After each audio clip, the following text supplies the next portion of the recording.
नमस्कार, मैं हूं श्रीकांत प्रजापति और आप मेरे साथ देख रहे हैं बीसीसी न्यूज। आई खबरों में पहले डालते हैं सुर्खियों पर एक नजर।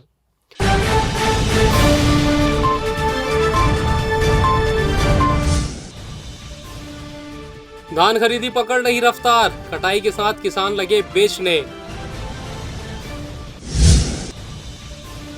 सदर बाजार में दिन दहाड़े 3,50,000 की लूट, पुलिस के हाथ अब भी खाली। फिर हुई शहर में चाकूबाजी, मामूली बात पर युवक से विवाद। मौसम में आई नरमी, गिरने लगा तापमान।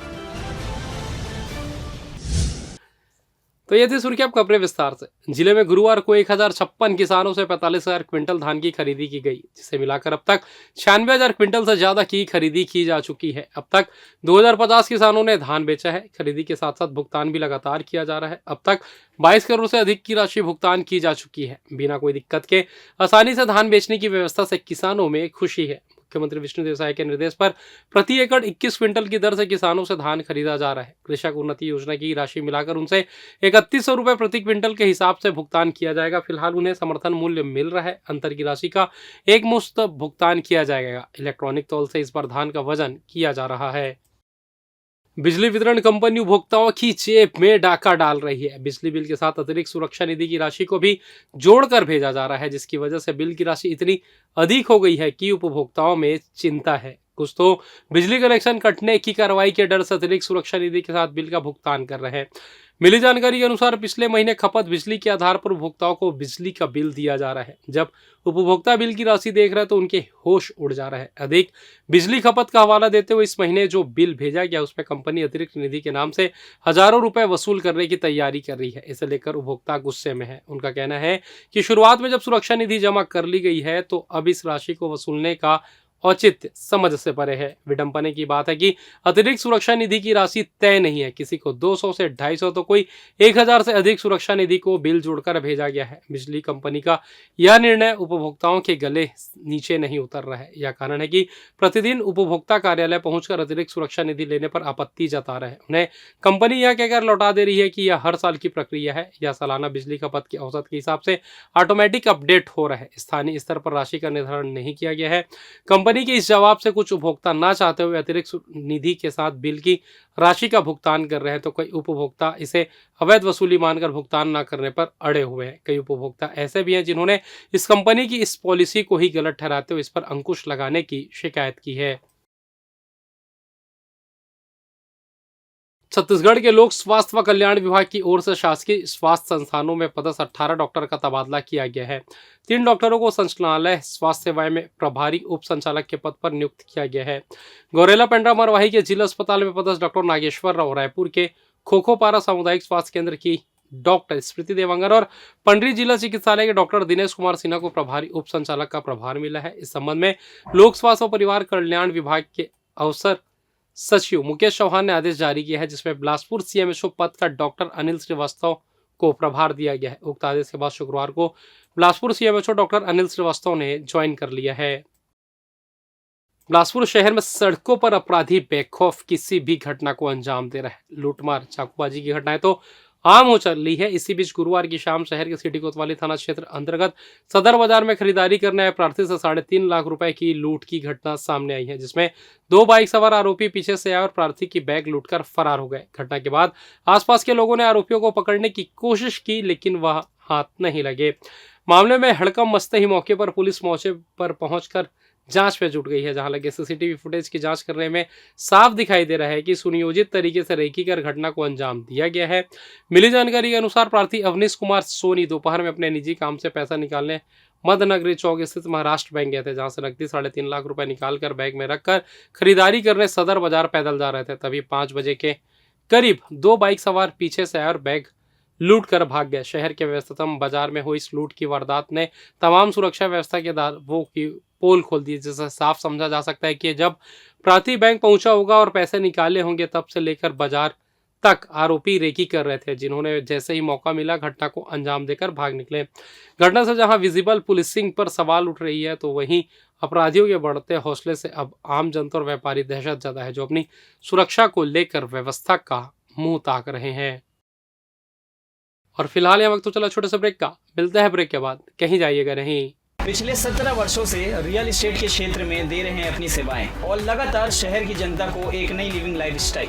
अपने कार्यों एवं सेवाओं के माध्यम से लाखों लोगों की उम्मीदों को दिया है आकार, इसलिए जिले में ही नहीं पूरे प्रदेश में इनकी पहचान है बरकरार। आपके सपनों के घर को हकीकत में बदल कर है दिखाना, इसलिए आपके लिए लेकर आए हैं भाटी आशिया।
और ब्रेक के बाद आप सभी का स्वागत है। ये बढ़ते अगली खबर की ओर।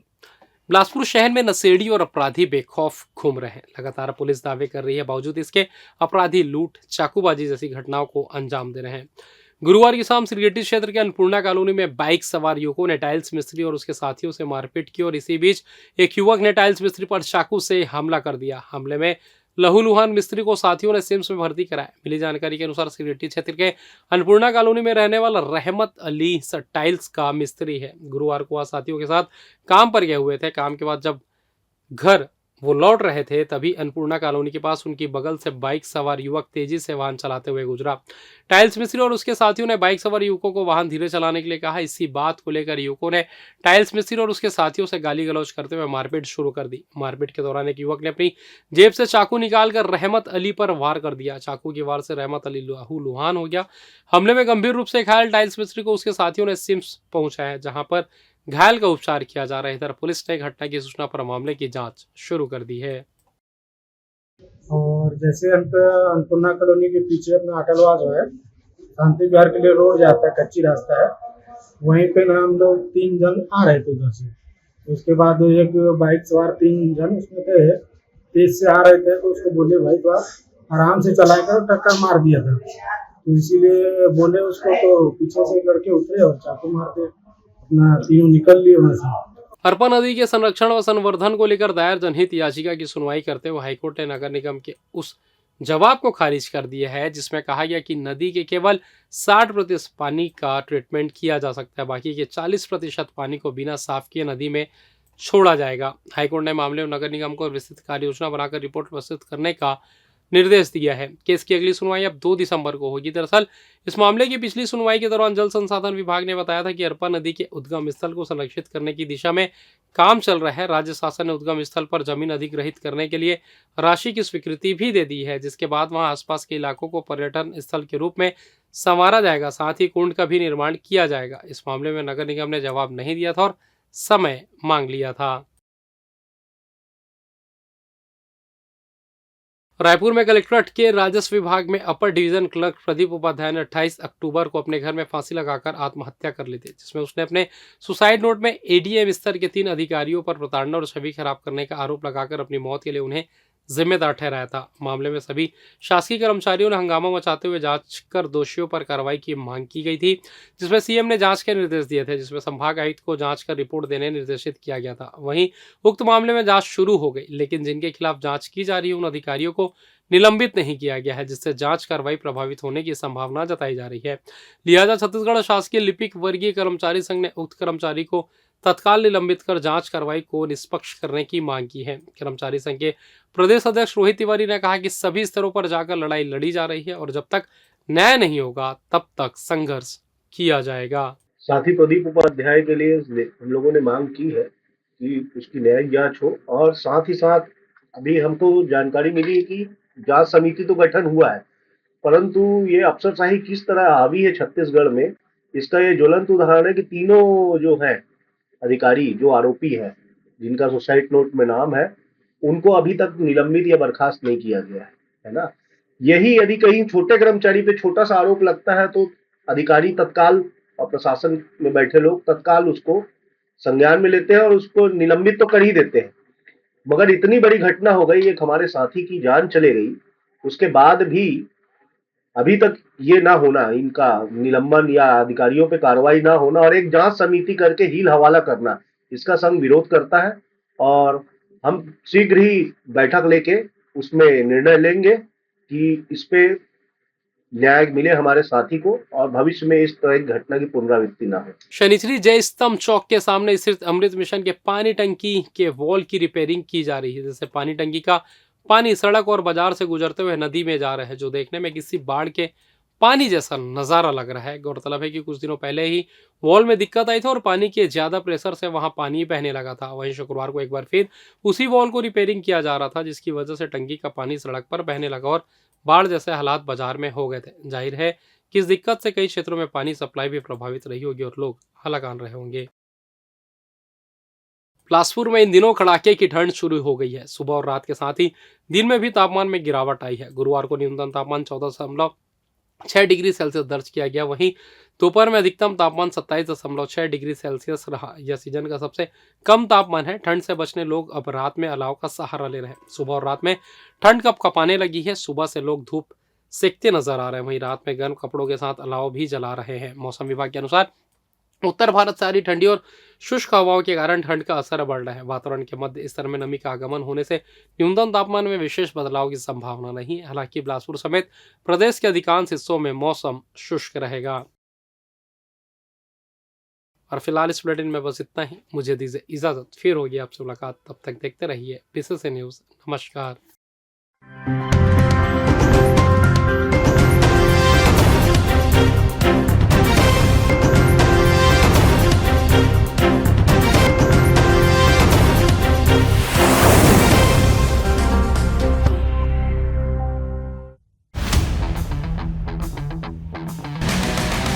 सुरों को स्वैग से मिलाएंगे, जो पर्दे के पीछे रहते उन्हें स्पॉटलाइट में लाएंगे। देश का सबसे बड़ा म्यूजिकल मंच लौट आया है ढूंढने टैलेंट की नई जनरेशन।